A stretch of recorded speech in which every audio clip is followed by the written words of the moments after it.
En la Biblioteca Pública de Boston, el escritorio de Robert McCarthy, de 42 años, archivista jefe de registros municipales, estaba vacío. McCarthy, conocido por su puntualidad y dedicación, no se presentó a trabajar. Al ser notificado de su ausencia, su supervisor, Harold Winters, se puso en contacto con su domicilio. Ellen McCarthy, esposa de Robert, expresó su confusión ante la llamada. Su esposo se había ido a trabajar esa mañana, como de costumbre, con su maletín y su abrigo gris. Tras repetidos intentos de contactar con McCarthy sin éxito, la administración de la biblioteca alertó a las autoridades. McCarthy dirigía una división especializada que catalogaba documentos transferidos desde instituciones municipales, incluyendo informes policiales obsoletos y correspondencia interna de las fuerzas del orden. Su puesto le otorgaba acceso a material restringido que pocos en el sistema bibliotecario podían consultar. Sus colegas lo consideraban meticuloso e invaluable para el departamento. Al visitar el apartamento de los McCarthy en Back Bay, el detective Raymond Donahue, Alan McCarthy y Winters se encontraron con una escena desconcertante. La puerta del apartamento estaba cerrada por dentro con la cadena de seguridad puesta. Se accedía a través de una ventana parcialmente abierta, accesible por la escalera de incendios. Dentro, el apartamento parecía impoluto. Sobre la mesa del comedor yacían los efectos personales de McCarthy, ordenados con precisión: su reloj, llaves, cartera, documento de identidad y gafas de leer. Su maletín contenía solo una hoja con la anotación: Expediente 47-53, referencia cruzada pendiente. Su abrigo colgaba junto a la puerta. La ausencia de señales de forcejeo o disturbios desconcertó a los investigadores. Las manchas de polvo indicaban que no se había movido ni robado nada. Todas las ventanas estaban cerradas por dentro, excepto la parcialmente abierta, a la que era difícil acceder desde la escalera de incendios. Los vecinos no reportaron ruidos ni actividades inusuales. Ellen McCarthy reveló que, durante varias semanas, su esposo había exhibido comportamientos inusuales. Se volvió cada vez más retraído en casa, trabajaba hasta tarde y tomaba notas en un pequeño diario de cuero que no se encontró entre sus pertenencias. Al ser interrogada sobre su contenido, Ellen recordó haber visto solo secuencias numéricas complejas y abreviaturas ininteligibles para ella. Robert había mencionado recientemente haber descubierto irregularidades al reorganizar archivos transferidos del archivo policial a principios de 1959. Estos registros, de 1947 a 1953, contenían lo que él describió como inconsistencias y duplicaciones que no deberían existir. Ellen notó la creciente inquietud de su esposo a medida que avanzaba su investigación. El Departamento de Policía de Boston inició una investigación formal sobre la desaparición de McCarthy. Las búsquedas iniciales no dieron rastro de él. Sus cuentas bancarias permanecieron intactas, salvo por un retiro de $200 realizado días antes de su desaparición. Su pasaporte permaneció en la caja fuerte del apartamento. Las misteriosas circunstancias de cómo un hombre pudo desaparecer de un apartamento cerrado con llave y sus pertenencias cuidadosamente ordenadas atrajeron gran atención pública. El Boston Herald publicó la noticia, marcando el inicio de lo que se convertiría en uno de los casos sin resolver más desconcertantes de Boston. La investigación sobre la desaparición de Robert McCarthy comenzó con un examen exhaustivo de su trabajo en la Biblioteca Pública de Boston. El detective Donahue asignó un equipo para catalogar y revisar los proyectos recientes del archivista. Esta labor reveló que McCarthy había estado examinando sistemáticamente los archivos policiales entre 1947 y 1953, centrándose especialmente en casos cerrados prematuramente o reclasificados sin una justificación clara. Los registros de la biblioteca mostraban que McCarthy había accedido a estos archivos con creciente frecuencia en las semanas previas a su desaparición. Su colega, Marianne Peterson, informó que McCarthy había descubierto fotografías duplicadas del caso que diferían ligeramente de los registros oficiales. Estas fotografías duplicadas mostraban marcadores de evidencia en diferentes posiciones y, en algunos casos, ángulos completamente distintos de las escenas del crimen. Un expediente, designado como 47-53, contenía documentos relacionados con 5 muertes aparentemente inconexas, clasificadas como accidentes o suicidios. ocurridas entre 1947 y 1953. McCarthy había comenzado a contrastar estos casos, observando similitudes en los procedimientos de investigación y los agentes implicados. Había compilado una carpeta aparte con recortes de periódicos sobre estas muertes, destacando las discrepancias entre los informes públicos y los documentos internos. La investigación reveló que McCarthy se había puesto en contacto con Frederick Garrison, periodista conocido por exponer la corrupción en los departamentos municipales. Garrison inicialmente negó cualquier comunicación con McCarthy al ser interrogado por la policía. Sin embargo, al ser consultado con los registros telefónicos que mostraban 3 llamadas desde su domicilio a su oficina, Garrison admitió que McCarthy se había puesto en contacto con él para informarle sobre información potencialmente significativa sobre mala conducta policial histórica. Según Garrison, McCarthy se había mostrado reticente a hablar de detalles por teléfono, pero mencionó haber encontrado pruebas de manipulación sistemática de pruebas en varios casos de la posguerra. McCarthy había quedado con Garrison la noche de su desaparición, pero nunca se presentó en el lugar acordado. La investigación también reveló que varios archivos que McCarthy había estado revisando habían desaparecido de los archivos. Los registros de la biblioteca confirmaron que McCarthy había sacado estos archivos, pero no se encontraron en su oficina, su casa ni entre los materiales que había estado procesando. Los intentos de localizar copias duplicadas en los archivos policiales resultaron infructuosos, ya que dichos registros habían sido destruidos oficialmente en una purga departamental de archivos obsoletos en 1956. Ellen McCarthy proporcionó a los investigadores contexto adicional sobre el comportamiento reciente de su esposo. 2 semanas antes de su desaparición, Robert había mencionado que lo habían seguido camino a casa del trabajo. Inicialmente, Ellen descartó sus preocupaciones como paranoia por las largas jornadas laborales, pero más tarde recordó que Robert les había señalado un sedán negro estacionado frente a su apartamento varias noches. El vehículo se marchaba en cuanto Robert reconocía su presencia. El capitán de policía Walter Hargrove, quien supervisó la investigación, ordenó una revisión de los oficiales en activo que habían prestado servicio durante el periodo 1947 a 1953. Esto reveló un patrón inusual. Varios oficiales que habían participado en los casos que McCarthy investigaba habían experimentado ascensos rápidos poco después de que se cerraran. 3 de estos oficiales ocupaban ahora puestos importantes dentro del departamento o se habían jubilado con condecoraciones. A medida que avanzaba la investigación, el detective Donahue descubrió que McCarthy había comenzado a indagar en los registros de propiedad de varias direcciones mencionadas en los expedientes. Estas propiedades habían cambiado de propietario varias veces en breves periodos tras las muertes investigadas, consolidándose finalmente bajo entidades corporativas con vínculos con prominentes familias y figuras políticas de Boston. Para enero de 1960, 2 meses después del inicio de la investigación, la policía había descubierto una compleja red de posibles conexiones, pero ninguna prueba concreta del paradero o el destino de McCarthy. El metódico registro documental que había estado recopilando sugería que el archivista había tropezado con algo lo suficientemente significativo como para despertar la preocupación de poderosos intereses, pero las pruebas tangibles seguían siendo esquivas. La investigación cambió de enfoque en febrero de 1960 cuando el detective Donahue recibió una pista anónima. Un ex trabajador de mantenimiento de la biblioteca afirmó haber visto a McCarthy conversando con un hombre identificado como Vincent Calabrese, socio de las familias mafiosas de Boston, en la escalera trasera de la biblioteca varias semanas antes de la desaparición del archivista.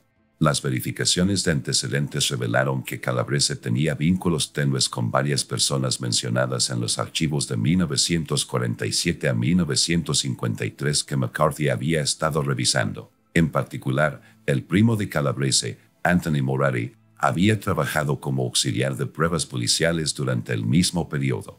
Moretti se jubiló inesperadamente en 1954 y se mudó a Florida con recursos financieros que parecían desproporcionados en relación con su salario de funcionario. Al ser interrogado, Calabrese negó conocer a McCarthy. Sin embargo, los registros de seguridad de la biblioteca confirmaron su presencia en el edificio en 3 ocasiones durante las últimas semanas de McCarthy en el trabajo.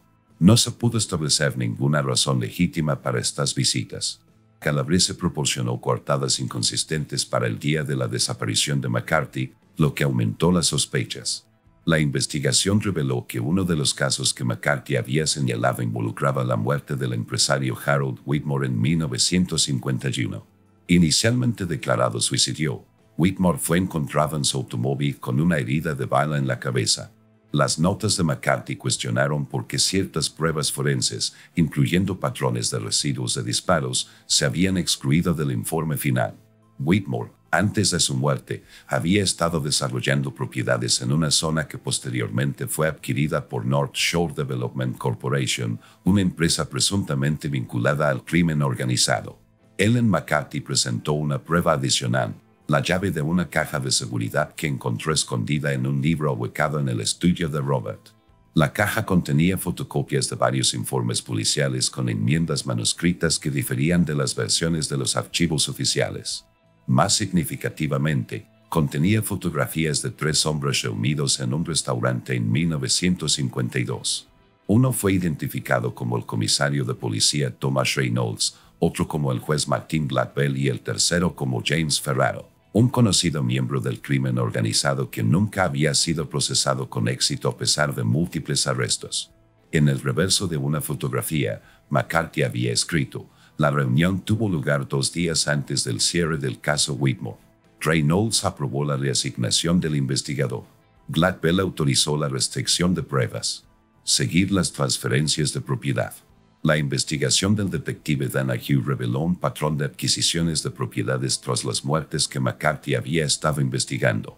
En cada caso, se vendieron bienes inmuebles valiosos considerablemente por debajo del valor de mercado poco después del fallecimiento de sus propietarios, a menudo pasando por varias empresas bursátiles antes de consolidarse en sociedades en desarrollo con estructuras de propiedad poco claras. En marzo de 1960, la investigación sufrió un revés importante cuando se declaró un pequeño incendio en la sección de archivos de la biblioteca. Aunque fue controlado rápidamente, el fuego dañó varias áreas de almacenamiento de documentos, incluyendo las que albergaban algunos de los archivos a los que McCarthy había estado accediendo. Los funcionarios de la biblioteca clasificaron el incidente como una falla eléctrica, aunque los informes del Departamento de Bomberos indicaron que el incendio se originó simultáneamente en 2 lugares distintos. El capitán Hargrove asignó detectives adicionales al caso tras el incendio, pero la resistencia interna se hizo cada vez más evidente. Las solicitudes de órdenes judiciales para acceder a ciertos archivos policiales se retrasaron o denegaron. Los documentos que Donahue había solicitado a las oficinas municipales llegaron con gran cantidad de información censurada o se reportaron como extraviados. Varios testigos que inicialmente habían accedido a entrevistas formales repentinamente dejaron de estar disponibles o cambiaron sus declaraciones. En abril de 1960, Donahue recibió un sobre sin marcar que contenía una página arrancada del diario perdido de McCarthy. La página detallaba una reunión que McCarthy supuestamente tuvo con un agente de policía anónimo que afirmaba tener conocimiento de la manipulación sistemática de pruebas en casos que involucraban bienes valiosos o personas relacionadas. La nota mencionaba un lugar de almacenamiento seguro donde McCarthy había guardado copias de sus hallazgos más importantes, pero no proporcionaba detalles sobre su paradero. Para el verano de 1960, la investigación de la desaparición de McCarthy se topó con crecientes obstáculos institucionales. El detective Donahue fue apartado del caso y reasignado a patrullas rutinarias en Brighton, una decisión que se percibió ampliamente en el departamento como un descenso de categoría. Su sustituto, el detective Frank Sullivan, tenía estrechos vínculos con varios oficiales mencionados en las notas de McCarthy. Bajo la dirección de Sullivan, la investigación se centró exclusivamente en posibles motivos personales de la desaparición de McCarthy. Surgieron nuevas teorías que sugerían que McCarthy había malversado fondos de la biblioteca o huido debido a problemas matrimoniales no revelados. Estas acusaciones, aunque sin pruebas, aparecieron en memorandos policiales filtrados y, posteriormente, en periódicos locales. Ellen McCarthy refutó enérgicamente estas acusaciones, afirmando la dedicación de su esposo a su trabajo y a su matrimonio. Presentó extractos bancarios que no mostraban depósitos ni retiros inusuales más allá de los $200 previamente identificados. Su situación financiera se mantuvo modesta pero estable, sin indicios de activos o cuentas ocultas. En agosto de 1960, el periodista Frederick Garrison publicó una serie de artículos cuidadosamente redactados en el Boston Chronicle cuestionando el rumbo de la investigación. Sin denunciar directamente la mala praxis, Garrison destacó irregularidades procesales y la abrupta reasignación del detective Donahue. El último artículo de la serie mencionó la investigación de McCarthy sobre casos históricos sin especificar detalles, señalando únicamente que ciertos intereses poderosos en Boston podían preferir que estos viejos archivos permanezcan cerrados. A los pocos días de la publicación del artículo, el editor de Garrison recibió presiones de varios anunciantes importantes que amenazaron con retirarle su apoyo. El editor del Chronicle se retractó alegando afirmaciones sin fundamento e información irresponsable. Garrison fue despedido poco después. Mientras tanto, Ellen McCarthy enfrentó una presión similar. Su empleador, el Hospital General del Condado de Suffolk, eliminó su puesto administrativo, alegando limitaciones presupuestarias a pesar de haber contratado recientemente más personal. Los vecinos denunciaron que desconocidos fotografiaban repetidamente la residencia de los McCarthy. Ellen descubrió que su correo había sido abierto antes de la entrega en múltiples ocasiones. En septiembre de 1960, un trabajador de mantenimiento descubrió una colección de documentos empapados en agua en una tubería de drenaje en desuso cerca de los cimientos de la biblioteca durante las obras de renovación. Aunque dañados, varias páginas contenían la distintiva caligrafía de McCarthy y hacían referencia al caso Whitmore. El detective Sullivan tomó posesión de estos documentos, que posteriormente se registraron como prueba, pero nunca se pusieron a disposición de Ellen McCarthy ni de su abogado a pesar de las solicitudes formales. En octubre de 1960, el capitán de la policía de Boston, Walter Fargrove, quien inicialmente había apoyado una investigación exhaustiva, anunció su jubilación anticipada. En su despedida, Fargrove se mostró inusualmente apagado y se negó a hablar del caso McCarthy con sus antiguos colegas. 2 semanas después, se mudó a Arizona, rompiendo vínculos con sus colegas en Boston. A finales de 1960, la investigación se había estancado. Aunque oficialmente figuraba como caso abierto, no se asignaron investigadores activos para seguir nuevas pistas. Las solicitudes de registros relacionadas con el caso sufrieron retrasos administrativos o fueron denegadas alegando protocolos de investigación en curso. El expediente se trasladó físicamente de los casos activos al almacén del departamento, un traslado que normalmente se reserva para investigaciones inactivas. En enero de 1961, Marianne Peterson, colega de McCarthy que le había proporcionado información temprana sobre sus actividades de investigación, aceptó un prestigioso puesto en la Biblioteca Pública de Nueva York. Antes de partir de Boston, contactó con Ellen McCarthy y le reveló que varios administradores superiores de la biblioteca habían ordenado al personal que evitara hablar del trabajo o la desaparición de Robert. Peterson también mencionó que alguien había accedido y reorganizado el área de trabajo de McCarthy poco después de su desaparición, antes de que la policía la hubiera examinado debidamente. Para mayo de 1961, 18 meses después de la desaparición de Robert McCarthy, el caso se clasificó oficialmente como inactivo. El detective Sullivan presentó un informe final que concluía que McCarthy probablemente había huido de Boston voluntariamente, a pesar de la ausencia de actividad financiera, uso de pasaporte o avistamientos confirmados. El informe restó importancia al apartamento cerrado y a los efectos personales organizados, sugiriendo que estos fueron manipulados para despistar a los investigadores. Ellen McCarthy, frustrada por la falta de progreso y transparencia, contrató al investigador privado Nathan Pierce, detective retirado de la Policía Estatal con reputación de integridad.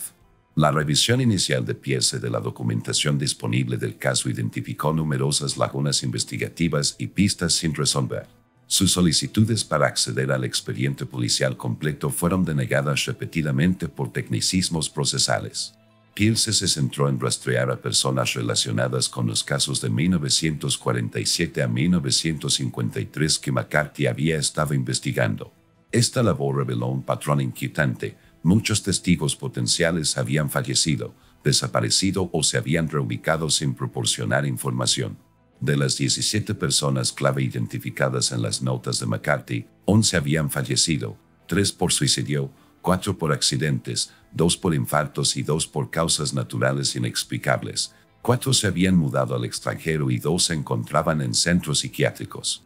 En septiembre de 1961, Kier se descubrió que una de las propiedades relacionadas con el caso Whitmore había cambiado de propietario 6 veces desde 1951 antes de formar parte de un importante proyecto de desarrollo probado. En 1954, la última empresa de esta cadena, Atlantic Regional Holdings, tenía vínculos con varias figuras políticas prominentes. Cuando Pierce solicitó las transferencias de escritura originales de los registros municipales, se le informó que estos documentos habían sido dañados por una inundación en el sótano y ya no eran legibles. Ellen McCarthy, quien defendía la inocencia de su esposo y su determinación de destapar la corrupción institucional, se enfrentó a un creciente aislamiento. Antiguos amigos y colegas se distanciaron gradualmente, denunciando sutiles presiones profesionales y preocupaciones sobre su vinculación con el caso McCarthy. Las dificultades económicas derivadas de los costos legales y la reducción de oportunidades laborales obligaron a Ellen a vender su apartamento y mudarse a una residencia más pequeña en Somerville. En noviembre de 1961, Kier se logró localizar a Anthony Moretti, exagente de pruebas de la policía, en Miami. Moretti inicialmente accedió a una entrevista, pero la canceló abruptamente después de que Pierce mencionara el nombre de McCarthy. Las grabaciones de vigilancia de la residencia de Moretti revelaron la visita de 2 hombres no identificados la noche después de la reunión cancelada. Al día siguiente, Moretti y su familia abandonaron la casa y desaparecieron. Los vecinos informaron que se marcharon apresuradamente, dejando atrás sus pertenencias. En enero de 1962, se produjo un acontecimiento significativo cuando Walter Meese, un conserje jubilado de la jefatura de policía, contactó a Pierce. Meese afirmó haber presenciado actividad inusual en la sala de pruebas a principios de la década de 1950. En múltiples ocasiones, observó a oficiales superiores retirar material de los expedientes fuera del horario laboral, especialmente en casos relacionados con propiedades que posteriormente fueron desarrolladas por empresas constructoras específicas. Meese había guardado silencio por temor a represalias, pero, ahora con una enfermedad terminal, quiso compartir sus observaciones. Proporcionó fechas y nombres que coincidían con el enfoque de la investigación de McCarthy. 3 semanas después de reunirse con Pierce, Meese falleció a causa de la enfermedad que le habían diagnosticado previamente. Para abril de 1962, los recursos de Ellen McCarthy para la investigación privada se habían agotado. Pierce presentó un informe exhaustivo que detallaba pruebas circunstanciales sustanciales que sugerían que McCarthy había descubierto un patrón histórico de manipulación de pruebas, manipulación de casos y posible colusión entre las fuerzas del orden, el poder judicial y el crimen organizado en Boston. Sin embargo, el informe concluía que, sin acceso a los registros originales ni a testigos colaboradores, era imposible probar estas conexiones o determinar el destino de McCarthy. En el segundo aniversario de la desaparición de Robert, en noviembre de 1961, Ellen McCarthy celebró un pequeño servicio conmemorativo y logró que su esposo fuera declarado legalmente muerto. Continuó defendiendo su inocencia y habló periódicamente con periodistas solidarios sobre el caso, aunque estas historias tuvieron poca repercusión en los medios locales. La Biblioteca Pública de Boston reorganizó su sistema de archivo en 1967, durante el cual muchos de los registros policiales más antiguos fueron eliminados definitivamente de la colección debido a limitaciones de espacio y limitado valor histórico. La sala donde McCarthy había trabajado fue readaptada y su metódico sistema de organización fue desmantelado. Para 1970, el caso McCarthy existía principalmente como una referencia ocasional en las discusiones sobre los misterios sin resolver de Boston. El desarrollo urbano había transformado muchas de las propiedades relacionadas con los casos originales, borrando evidencia física y reemplazando edificios controvertidos con nuevas estructuras desvinculadas de su contexto histórico. El destino de Robert McCarthy sigue sin resolverse oficialmente. Su desaparición es un testimonio de los desafíos que enfrentan quienes intentan esclarecer las oscuras conexiones entre el poder, la propiedad y la justicia en la América urbana de mediados de siglo.